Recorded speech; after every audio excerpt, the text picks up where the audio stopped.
வந்து ஏன் புருஷனோட குப்பை கொட்டலான்னு ஆசைப்படுறியா? என்ன சொன்ன? இப்ப நீ கொட்டினிய குப்பை அது அப்படியே வெளியே வந்து கொட்டு, ஊருக்கு உண்மை தெரியட்டும். தெரியலனா சிம்பிள், நான் இந்த வீட்டை விட்டு போக மாட்டேன். உன்னை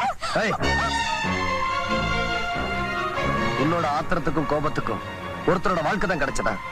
ஒழுங்கு மரியாதையா நான் சொன்னதெல்லாம் தப்புன்னு மன்னிப்பு கேளு. எனக்கு வேண்டியது உங்க பொண்டாட்டியோட மன்னிப்பு இல்ல, காத்துல போன என் மானம் மரியாதை.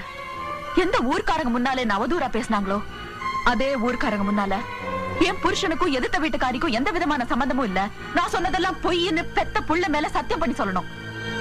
அப்படி சொல்ற வரைக்கும் என்ன ஆனாலும் சரி, என் உயிரே போனாலும் சரி, இந்த வீட்டை விட்டு நான் போக மாட்டேன்.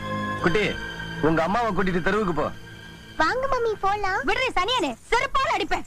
ஏயா 1000 தான் பொஞ்சாதி தப்பு பண்ணிருந்தாலும் அனுசரணையா போறதை விட்டுட்டு எவ்வளவு ஒருத்திக்கிட்ட போய் என்ன மன்னிப்பு கேட்க சொல்றது இல்லாம அவ பேச்ச கேட்டுக்கிட்டேன்னு சத்தியம் வேற பண்ண